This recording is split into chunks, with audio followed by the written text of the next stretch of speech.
Hi everyone, my name is D. Naveen, lecturer in physics, Government Degree College, Etur Nagar. మనము ఈ విపతనాలలో ఇంతవరకు బహువర్ణ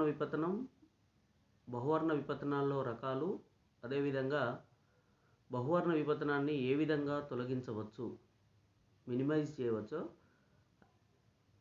అంతేకాకుండా ఏకవర్ణ విపతనాల గురించి, ఆ ఏకవర్ణ విపతనాలలో రకాలు,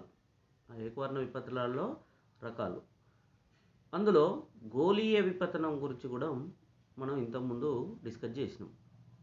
ముఖ్యంగా మళ్ళొకసారి చూసినట్టయితే ఏకవర్ణ విపతనాలు, మోనోక్రోమాటిక్ అబరేషన్స్.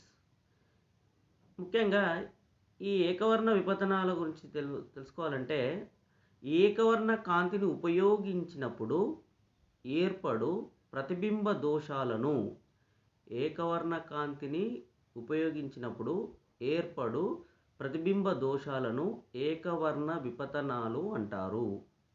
ఇందులో ఏకవర్ణ విపతనాలు 5 రకాలు. అందులో మొదటిది గోళీయ విపతనం.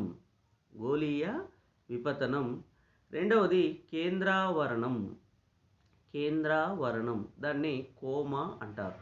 అదేవిధంగా బిందు విస్తరణ. నాలుగవది క్షేత్ర వక్రత. అదేవిధంగా ఐదవది వికృతి. ఇప్పటివరకు మనం ఈ ఏకవర్ణ విపతనాల్లో గోళీయ విపతనం గురించి డిస్కస్ చేసినాం. గోళీయ విపతనం, దీన్ని స్పెరికల్ అబరేషన్. ఈ గోళీయ విపతనం ఏ విధంగా ఏర్పడుతుంది, ఈ గోళీయ విపతనాన్ని ఏ విధంగా మినిమైజ్ చేయవచ్చు అనేది మనం ఇప్పటివరకు గోళీయ విపతనాన్ని ఏ విధంగా తగ్గించే పద్ధతుల గురించి నేర్చుకున్నాం. ఇప్పుడు ఈ ఏకవర్ణ విపతనంలో రెండవ రకమైన కేంద్రావరణం, దాన్ని కోమా అంటారు. దాని గురించి మనం ఇప్పుడు చూద్దాం.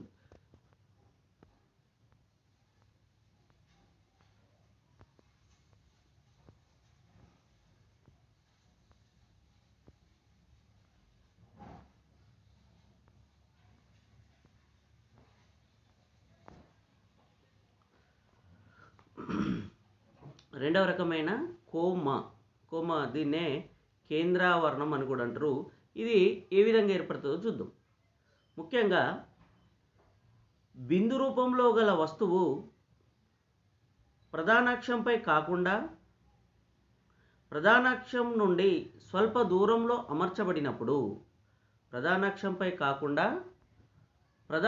నుండి స్వల్ప దూరంలో అమర్చబడి ఉన్నప్పుడు కటకం వల్ల ఏర్పడే వస్తు ప్రతిబింబం తోకచుక్కను పోలి ఉంటుంది.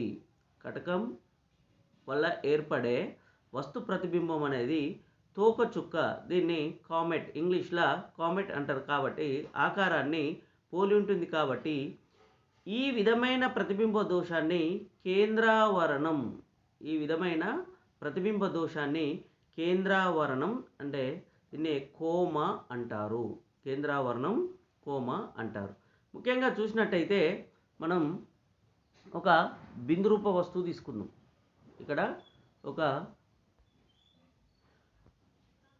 ఇక్కడ మనం ఒక బిందు రూప వస్తువును, ఇది ఒక బిందు రూప వస్తువు. ఈ బిందు రూప వస్తువు ఇది ప్రధానాక్షం. ఈ ప్రధానాక్షంపై కాకుండా ప్రధానాక్షం నుండి కొంత దూరంలో తీసుకున్నాం. ప్రధానాక్షంపై కొంత దూరంలో, స్వల్ప దూరంలో అమర్చబడి ఉన్నప్పుడు ఈ కటకం వల్ల ఏర్పడే వస్తు ప్రతిబింబం, ఈ ప్రతిబింబం అనేది ఇక్కడ ఏర్పడే ప్రతిబింబాలు, ఈ కటకం వల్ల ఏర్పడే వస్తు ప్రతిబింబం అనేది ఇది తోకచుక్కను పోలి ఉంటుంది. ఇది మనం చూసినట్టయితే ఇక్కడ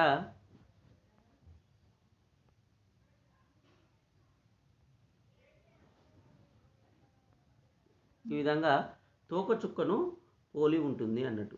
తోకచుక్క ఆకారాన్ని పోలి ఉంటుంది కాబట్టి ఈ విధమైన ప్రతిబింబ దోషాన్ని కేంద్రావరణం అంటారు. ఈ విధమైన ప్రతిబింబ దోషాన్ని కేంద్రావరణం అంటారు. దీని గురించి చూసినట్టయితే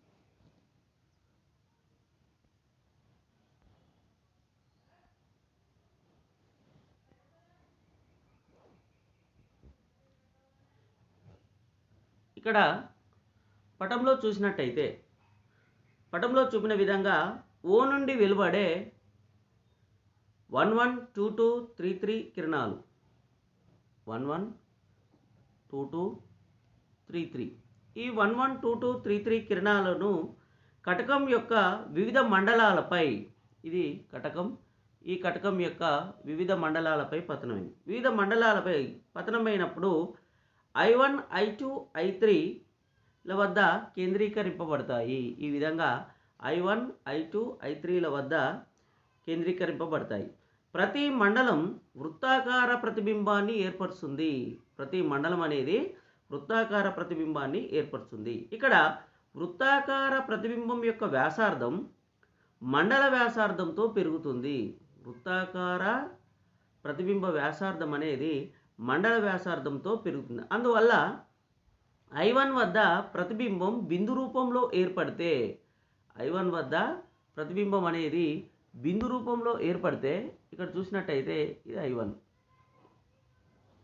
I1 వద్ద ప్రతిబింబం అనేది బిందు రూపంలో ఏర్పడితే I1కు ఎగువ ఏర్పడే వృత్తాకార ప్రతిబింబం యొక్క వ్యాసార్థం క్రమంగా పెరుగుతుంది. వృత్తాకార ప్రతిబింబం యొక్క వ్యాసార్థం క్రమంగా పెరుగుతుంది. ఈ విధంగా తుది ప్రతిబింబం ఈ పటంలో చూపిన విధంగా మనకు ఉంటుంది. ప్రతిబింబం అనేది ఇక్కడ బిందు రూపంలో ఉండి ఈ విధంగా పెరుగుతూ పెరుగుతూ పెరుగుతూ మనకు ఈ విధంగా పటంలో చూపిన విధంగా ఉంటుంది. ఇది ఏ విధంగా అంటే తోకచుక్క ఆకారాన్ని పోలి ఉంటుంది. తోకచుక్క యొక్క ఆకారాన్ని పోలి ఉంటుంది కాబట్టి దీన్ని మనం ఈ తోకచుక్కను ఇంగ్లీష్లో కామెట్ అంటారు కాబట్టి దీన్ని మనం కేంద్రావరణం లేదా కోమా అంటారు. కేంద్రావరణం కామెట్ కాబట్టి దీన్ని కోమా అంటారు. దీన్నే కేంద్రావరణం అంటే ముఖ్యంగా కేంద్రావరణం అనేది బిందు రూపంలో గల వస్తువు ప్రధానాక్షంపై కాకుండా ప్రధానాక్షం నుండి స్వల్ప దూరంలో అమర్చబడి ఉన్నప్పుడు కటకం వల్ల ఏర్పడే వస్తు ప్రతిబింబం అనేది ఒక తోకచుక్క ఆకారాన్ని పోలి ఉంటుంది. ఈ విధమైన ప్రతిబింబ దోషాన్నే కేంద్రావరణం అంటారు. ఈ విధమైన ప్రతిబింబ దోషాన్ని మనం కేంద్రావరణం అంటారు. ఓకే, ఇక్కడ ఇది కేంద్రావరణం. ఈ కేంద్రావరణాన్ని మనం తొలగించే పద్ధతులు చూద్దాం. అంటే కోమా యొక్క నివారణ. కేంద్రావరణాన్ని మినిమైజ్ చేసే విధంగా ఏ విధంగా ఉంటుందంటే ఒక సరి అయిన స్టాప్లను ఉపయోగించినప్పుడు కోమాను తగ్గించవచ్చు. సరి అయిన స్టాపులు ఉపయోగించినప్పుడు కోమాను తగ్గించవచ్చు. స్టాపులు బాహ్య మండలాలపై కాంతి కిరణాలు పతనం చెందకుండా చూసినప్పుడు స్టాపులను ఉపయోగించి ఈ కిరణాలు అనేటి బాహ్య మండలాలపై పతనం చెందకుండా చూసినట్టయితే మనకు కేవలం కటక మధ్య భాగం మాత్రమే కాంతి కిరణాలు పతనమయ్యేటట్లు చేయడం వల్ల కోమాను తగ్గించవచ్చు. ఇక్కడ మనం పటంలో చూసినట్టయితే మనకు ఈ కాంతి కిరణాలను ఇక్కడ ఈ విధంగా స్టాప్లను అమర్చినట్టయితే మనకు ఈ కటకం యొక్క మధ్య భాగాన మాత్రమే కిరణాలు పతనమై అవి ఒకే మనకు ప్రతిబింబాలు కూడా ఒకే చోట ఏర్పడతాయి కాబట్టి మనం ఈ విధంగా కోమాను నివారించవచ్చు. అంటే ముఖ్యంగా సరి అయిన స్టాప్లను ఉపయోగించి కోమాను తగ్గించవచ్చు. స్టాప్లు బాహ్య మండలాలపై కాంతి కిరణాలు పతనం చెందకుండా నిరోధించి కేవలం కటక మధ్య భాగాన మాత్రమే కాంతి కిరణాలు పతనమయ్యేటట్లు చేసినట్టు వల్ల మనకు కోమాను తగ్గించవచ్చు అన్నట్టు. ఇది మొదటివి. అదేవిధంగా అబైస్ సైన్ షరతు రెండేది చూసినట్టయితే అబైస్ సైన్ కండిషన్. ఈ అబైస్ సైన్ కండిషన్ ద్వారా కూడా మనం కోమాను నివారించవచ్చు. ఈ అబైస్ సైన్ కండిషన్ ఏంటిదంటే ముఖ్యంగా μ1 y1 sin θ1 is equal to μ1 y1 sin θ1 is equal to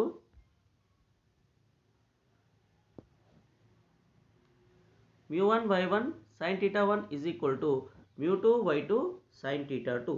ఈ షరతును పాటించబడినట్టయితే మనకు పూర్తిగా కోమాను తగ్గించవచ్చు. ఇక్కడ ఈ కండిషన్ ఏంటిదంటే అబైస్ సైన్ కండిషన్. ఆ condition μ1 y1 sin θ1 is equal to μ2 y2 sin θ2 μ2 y2 sin θ2. ఈ కండిషను పాటించబడినట్టయితే మనం పూర్తిగా కోమాను తగ్గించవచ్చు. దీన్ని అబైస్ సైన్ కండిషను అంటారు. అబైస్ సైన్ కండిషన్. ఈ కండిషన్ చూసినట్టయితే మనం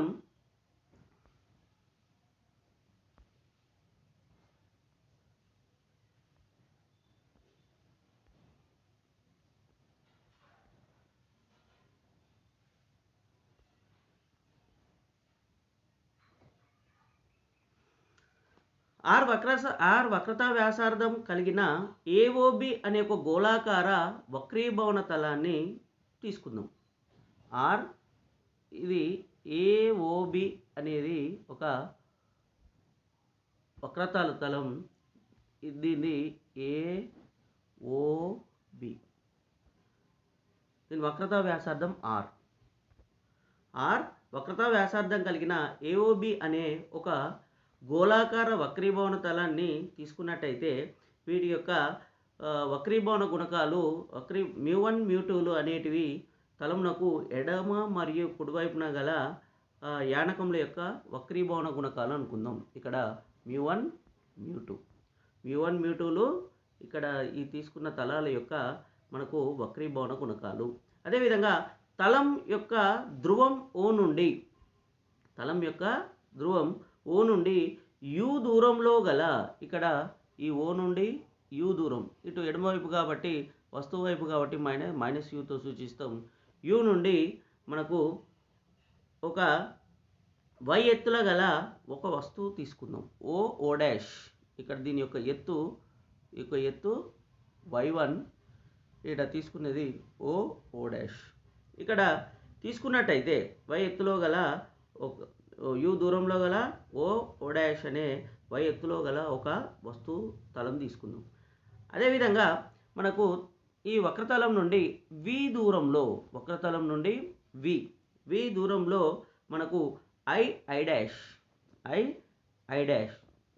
ఇక్కడ చూసినట్టయితే అంటే దీని యొక్క ప్రతిబింబం I, అదేవిధంగా I డాష్. ఇక్కడ దీని యొక్క ఎత్తు చూసినట్టయితే y2 అనేది ఎత్తున దాని యొక్క వస్తు ప్రతిబింబం ఏర్పడినట్టయితే మనకు I, Rలు పతన మరియు వక్రీభవన కోణాలు. ఇక్కడ యాంగిల్ చూసినట్టయితే ఇది లంబంతో చేసే కోణము I, అదేవిధంగా ఈ వక్రీభవనం చెందిన తర్వాత దీంతో చేసే కోణము R. I, Rలు పతన మరియు వక్రీభవన కోణాలు అయితే మరోసారి చూద్దాం. R వక్రతా వ్యాసార్థాలు కలిగి AOB అనే ఒక గోళాకార వక్రీభవన తలం తీసుకున్నట్టయితే ఇక్కడ μ1, μ2లు వాటి యొక్క ఎడమ మరియు కుడివైపున గల యానకాల యొక్క వక్రీభవన గుణకాలు. తలం యొక్క ధ్రువం O నుండి U దూరంలో O డాష్ y1 ఎత్తుగల ఒక వస్తువు తలం నుండి V దూరంలో గల I డాష్ అన్నది y2 ఎత్తున కలిగిన వస్తు ప్రతిబింబం. ఇక్కడ I, Rలు ఆర్లు పతన మరియు వక్రీభవన కోణాలు. I, Rలు పతన మరియు వక్రీభవన కోణాలు. అయితే ఇక్కడ triangle OCO dash, triangle OCO dash నుండి మనం ట్రయాంగిల్ OCO డాష్ మరి అదేవిధంగా ICI డాష్ల నుండి చూసినట్టయితే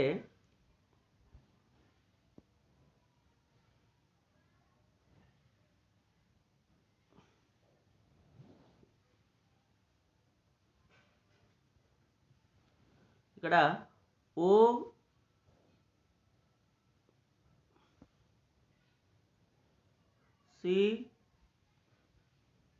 డాష్, ట్రయాంగిల్ OCO డాష్, అదేవిధంగా మనకు ఇంకో triangle ICI dash, ICI dash, ఈ విధంగా రెండు కోణాలు ICI డాష్.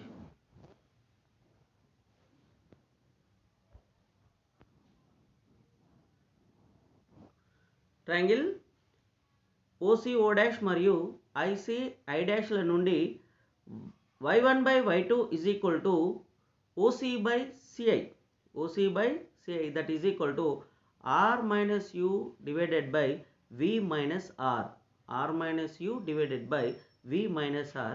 ఇది సమీకరణం 1. ఇక్కడ మనం స్నెల్ నియమం నుండి, స్నెల్స్ సమీకరణం ప్రకారం mu1 sin I is equal to mu2 sin R, mu1 sin I is equal to mu2 sin R.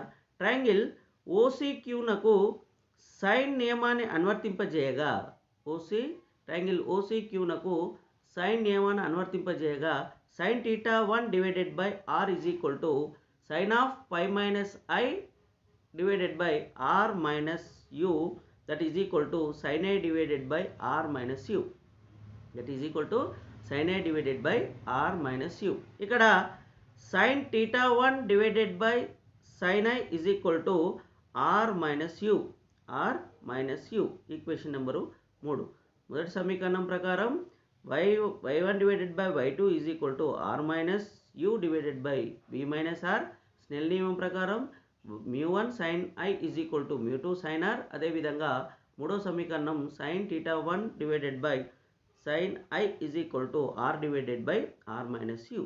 ఇక్కడ ట్రయాంగిల్ CIQ నకు సైన్ నియమాన్ని మళ్ళీ అనువర్తింపజేసినట్టయితే మనకు sin θ2 divided by R is equal to sin R divided by V minus R, that is equal to R divided by V minus R, R divided by V minus R. ఇక్కడ సమీకరణం 3ను సమీకరణం 4 చే భాగించగా, సమీకరణం 3ను సమీకరణం 4 చే భాగించినప్పుడు sin θ1 divided by sin I, sin θ1 divided by sin I into sin R divided by sin θ2 is equal to R divided by R minus U into V minus R divided by R, V minus R divided by R, that is equal to V minus R divided by R minus mu, R minus mu.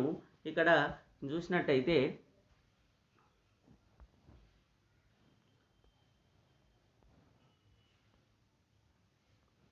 మనకు sin θ1 divided by sin θ2 into sin R1 divided by sin I is equal to V minus R divided by R minus U. ఈ సమీకరణం నుండి మనకు sin θ1 divided by sin θ2 into mu1 divided by mu2 is equal to y2 divided by y1. పై సమీకరణం నుండి mu1 y1 sin θ1 is equal to mu2 y2 sin θ2, mu2 y2 sin θ2. ఇదే అబై sign షరతు. ఈ condition పాటించినట్టయితే, ఈ అబై సైన్ షరతును పాటించినట్టయితే మనం కోమాను నివారించవచ్చు, కోమాను నివారించవచ్చు. దీని నుండి కూడా కోమాను నివారించవచ్చు. నెక్స్ట్ మనకు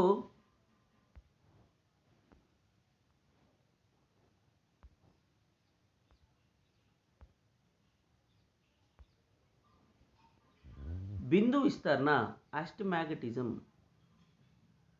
ఆస్టిమాటిజం.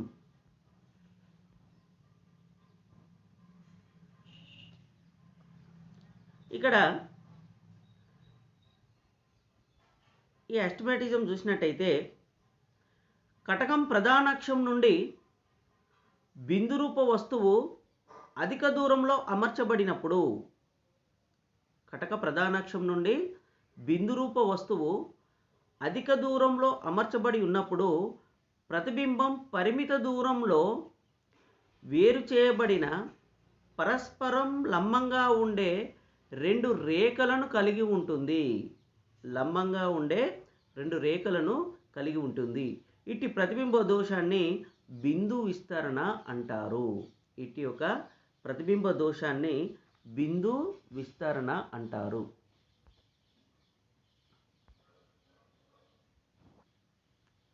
ఇక్కడ చూసినట్టయితే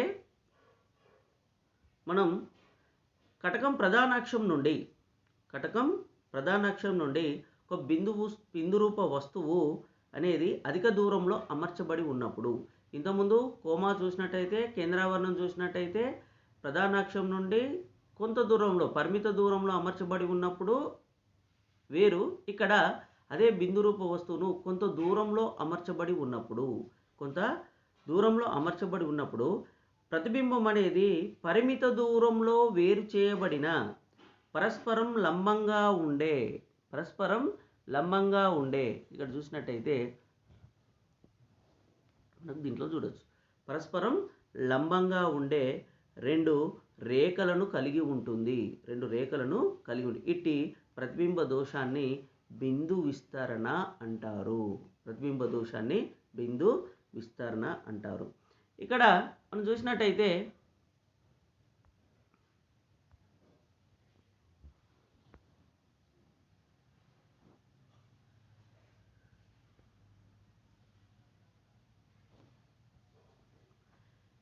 ఓ అనేది కటకం ప్రధానాక్షం నుండి అధిక దూరంలో అమర్చబడి ఉన్న బిందు రూప వస్తువు అనుకుందాం. ఇక్కడ ఓ అనేది మనం కటకం ప్రధానాక్షం నుండి అధిక దూరంలో అమర్చబడి ఉన్న బిందు రూప వస్తువు. ఇక్కడ M1, M2లు అనేది కటకం యొక్క మెరీడియన్ తలాలు అయితే, M1, M2లు ఇక్కడ ఈ రెండు చూసినట్టయితే ఇది M1, M2. M1, M2లు కటకం యొక్క మెరీడియన్ తలాలు అయితే S1, S2లు కటకం యొక్క సాజిటల్ తలాలు.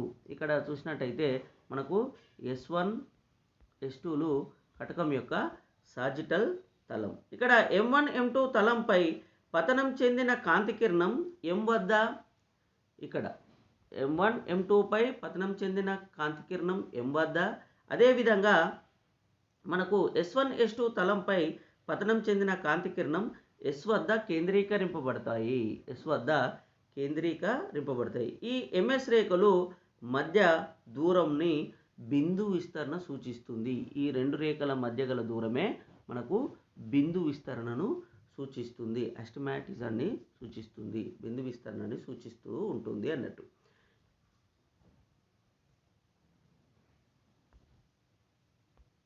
ఇక్కడ మరి ముఖ్యంగా బిందు విస్తరణ అంటే మనం కటకం ప్రధానాక్షం నుండి బిందు రూప వస్తువు అధిక దూరంలో అమర్చబడి ఉన్నప్పుడు ప్రతిబింబం అనేది పరిమిత దూరంలో వేరు చేయబడిన పరస్పరం లంబంగా ఉండే రెండు రేఖలను కలిగి ఉంటుంది. ఇట్టి ప్రతిబింబ దోషాన్నే బిందు విస్తరణ అంటారు. ఇక్కడ ఈ బిందు విస్తరణ యొక్క నివారణ, మరి బిందు విస్తరణ కూడా నివారించాలి కాబట్టి ఈ పటం నుండి మనం బిందు విస్తరణను ఏ విధంగా నివారించవచ్చో చూసొచ్చు. అయితే ఈ పటం చూసినట్టయితే మనకు బిందు రూప వస్తువు కటకం నుండి కొంత దూరంలో అమర్చబడి ఉంది. దానివల్ల ఏర్పడే మెరీడియల్ తలాలనన్నా లేదా సాజిటల్ తలాలనన్నా స్టాప్లను ఉపయోగించి మనం బిందు విస్తరణను తొలగించవచ్చు. స్టాప్లను ఉపయోగించడం ద్వారా బిందు విస్తరణను తొలగించవచ్చు. ఇది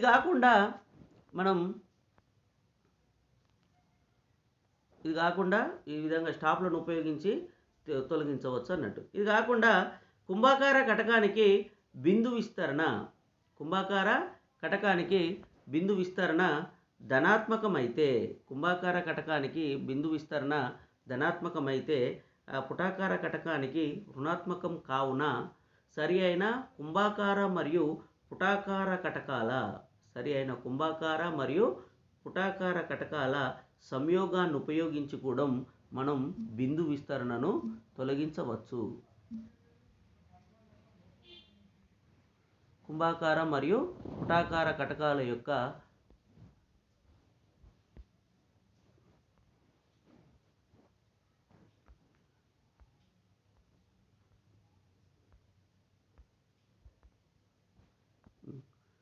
సరి అయిన కుంభాకార కటకానికి బిందు విస్తరణ ధనాత్మకమైతే పుటాకార కటకానికి రుణాత్మకం కావున సరి అయిన కుంభాకార మరియు పుటాకార కటకాలను ఉపయోగించి కూడా బిందు విస్తరణను తగ్గించవచ్చు, బిందు విస్తరణను తగ్గించవచ్చు. అదే కాకుండా మనకు చివరిది చూసినట్టయితే మనకు వికృతి,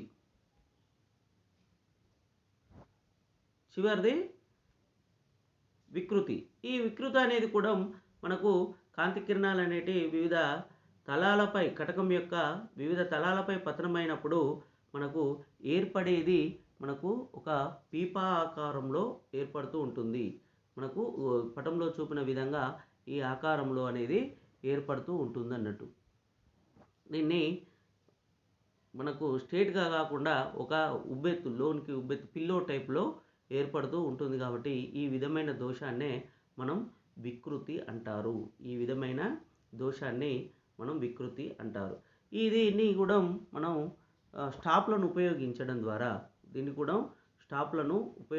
ద్వారా, మనం ఈ వికృతిని కూడా తొలగించవచ్చు, అన్నట్టు. మనకు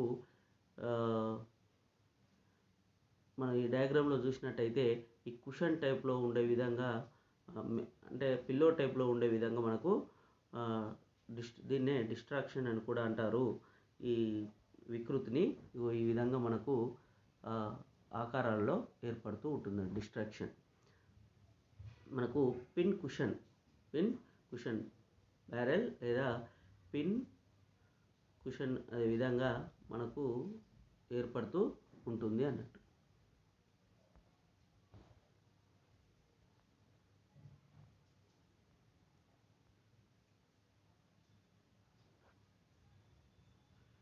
ఈ విధంగా మనం కేంద్ర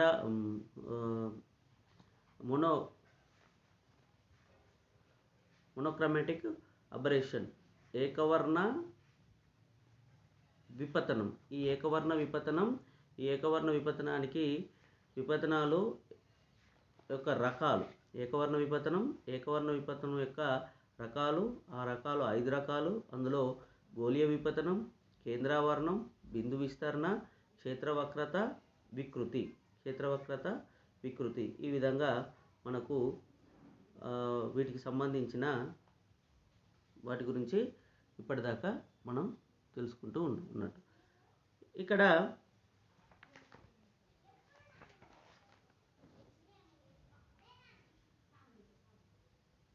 ఈ డయాగ్రామ్స్ అనేటివి మనకు వికృతి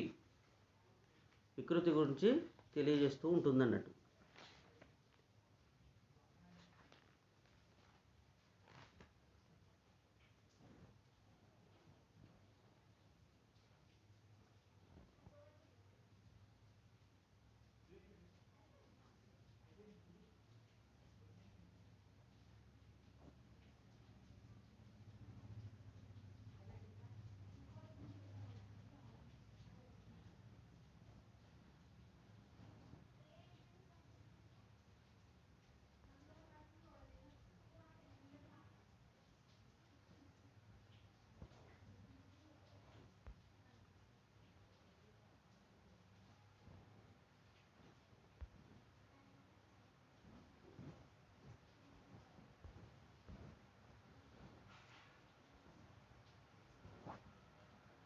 చూసినట్టయితే మనం ఈ మోనోక్రోమాటిక్ అబ్రేషన్స్, ముఖ్యంగా అబ్రేషన్లు అనేటివి 2 రకాలు. అందులో ఒకటి బహువర్ణ విపతనం, రెండవది ఏకవర్ణ విపత్తనం.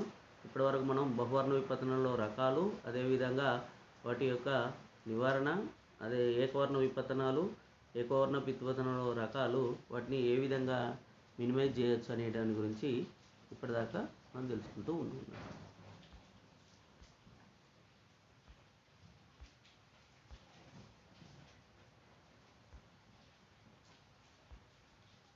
ఇవి బహువర్ణ విపత్తనాలకు సంబంధించినవి.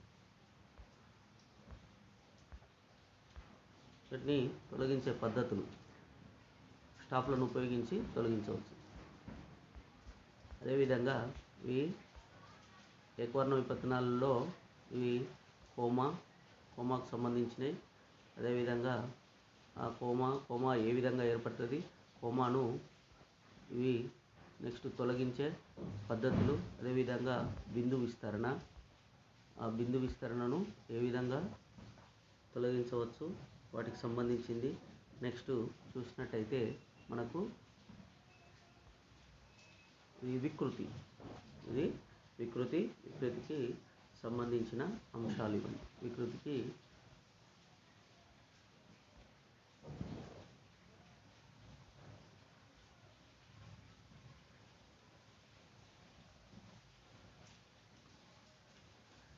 ఇవి మనకు వికృతికి సంబంధించిన అంశాలు.